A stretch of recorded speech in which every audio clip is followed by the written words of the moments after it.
j'espère que tu vas bien et j'espère que tu as passé une très bonne journée. On se retrouve aujourd'hui pour une nouvelle histoire, mais avant de commencer l'histoire d'aujourd'hui, je veux d'abord te souhaiter une bonne année, que durant toute cette année tu puisses manifester la gloire de Dieu et que tu puisses aussi vivre les merveilles de Jésus. Aujourd'hui, je vais te raconter une nouvelle histoire et l'histoire d'aujourd'hui parle d'une jeune femme qui s'appelle Ruth. Et l'histoire de Ruth est très importante parce que Ruth fait partie des ancêtres de Jésus. Et je vais te raconter comment Ruth a accepté de tout quitter, sa famille, ses amis, ses origines, ses habitudes pour suivre une personne. Alors mets-toi bien confortablement parce que c'est l'heure de l'histoire.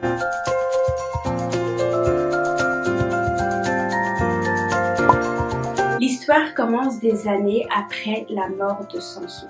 Tu te souviens de Samson, c'était l'homme le plus fort qui savait combattre les lions et tous les Philistins. Parmi le peuple de Dieu, il y avait une famille qui habitait à Bethléem. Il y avait le mari qui s'appelait Elimelech, la maman qui s'appelait Naomi et les deux fils qui s'appelaient Machlon et Kiljon. Cette famille avait toujours vécu à Bethléem, ils connaissaient tout le monde et tout le monde les connaissait. Comment s'appelle la femme d'Elimelech? Un jour, il y a eu une famine dans le pays de Bethléem. Ça veut dire qu'il y avait plus de nourriture, plus de fruits, plus de légumes, plus de pain. Et même les animaux n'avaient plus rien à manger. Et comme il y avait plus de nourriture, Elimelech a décidé d'aller dans un autre pays pour trouver de la nourriture là-bas. Il est parti avec sa famille, donc sa femme et ses deux fils, dans un pays qui s'appelle Moab. Et Moab était un pays où les gens adoraient des idoles et des statues. La famille d'Elimelech était arrivée à Moab et ils se sont installés. Les deux fils avaient trouvé des femmes, ils se sont mariés. Un fils était marié à Ruth et l'autre fils était marié à Orpa. Ils étaient tous heureux ensemble, ils s'amusaient, ils allaient bien, sauf que leur bonheur n'a pas duré longtemps. Un jour, Naomi, la femme d'Elimelech, a eu une mauvaise nouvelle. Elimelech, Machlon, Kiljon n'étaient plus là. Naomi avait perdu son mari et ses deux fils. Elle était triste, elle commençait à pleurer, elle criait partout « Mon mari, mes fils !» Elle était tellement triste. Ruth et Orpa, les femmes des fils de Naomi, étaient aussi tristes parce qu'elles avaient perdu leur mari. Naomi n'arrivait pas à se consoler. Elle ne voulait plus rester à Moab. Elle voulait retourner dans son pays de naissance, à Bethléem. Naomi a dit à Orpa et Ruth qu'elle allait retourner à Bethléem, mais qu'elle pouvait rester à Moab vu qu'il y avait toute leur famille. Mais Ruth et Orpa ne voulaient pas laisser Naomi partir seule.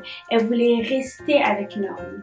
Mais Naomi insistait, elle disait non, restez dans votre pays, je n'ai plus rien à vous donner et à Bethléem je n'ai rien non plus pour vous donner. Orpa hésitait, mais Ruth voulait suivre Naomi. Et après une longue réflexion, Orpa a décidé de rester à Moab, mais Ruth disait non Naomi, moi je veux te suivre partout où tu vas aller. Ruth a promis à Naomi qu'elle ne la laissera jamais et elle lui a dit où tu iras, j'irai.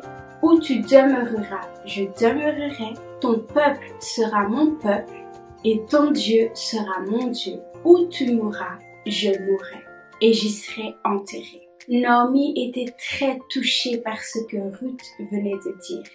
Ruth avait accepté de tout quitter pour suivre Naomi.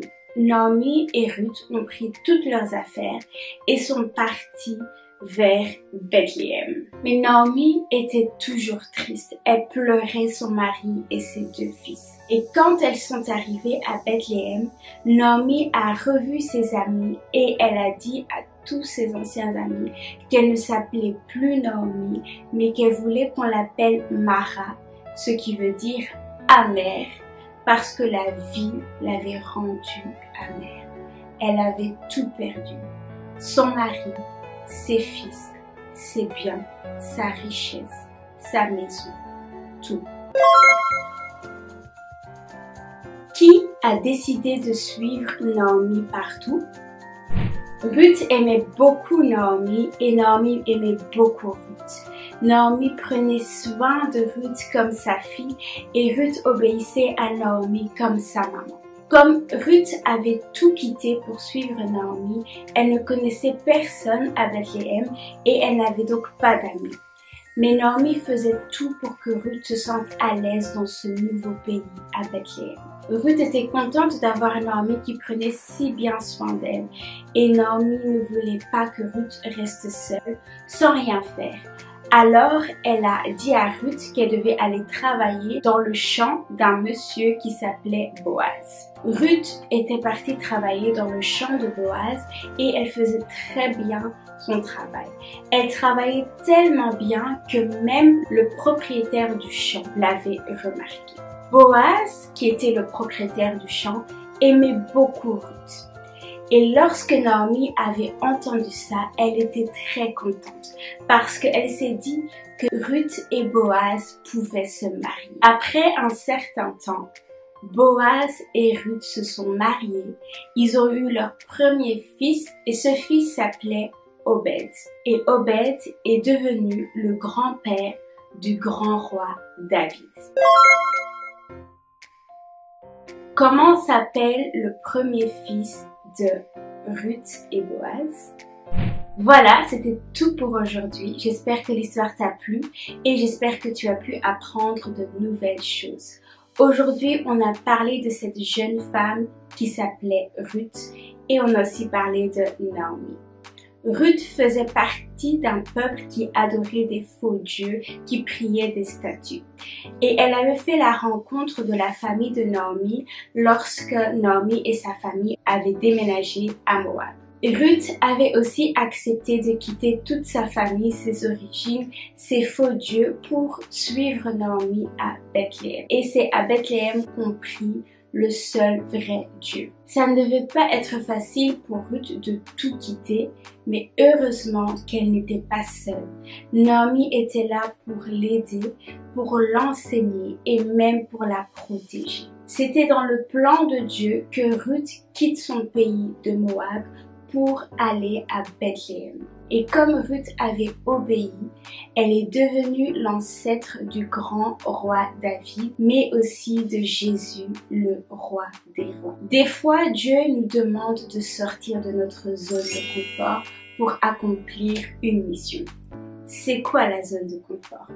Une zone de confort, c'est un endroit, un état, un lieu où on se sent très à l'aise. On se sent tellement à l'aise dans cette zone de confort qu'on ne veut pas la quitter. Et comme on ne veut pas quitter notre zone de confort, on continue à faire les mêmes choses et à toujours obtenir les mêmes résultats.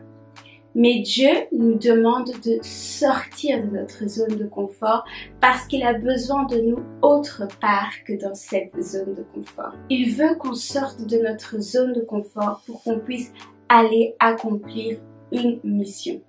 Alors quand Dieu nous demande de sortir de cette zone de confort, nous devons obéir parce que Dieu sait ce qui est meilleur pour nous et Dieu nous promet d'être toujours là avec nous. Pendant cette vidéo, je t'ai posé 3 questions et je vais te donner les réponses à ces questions. La première question était: comment s'appelle la femme d'Elimelech? Cette femme s'appelait Naomi.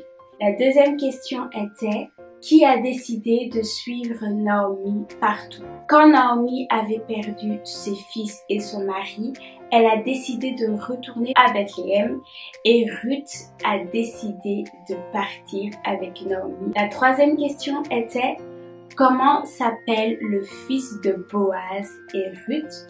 Leur premier fils s'appelait Obed et Obed est devenu le grand-père du grand roi David.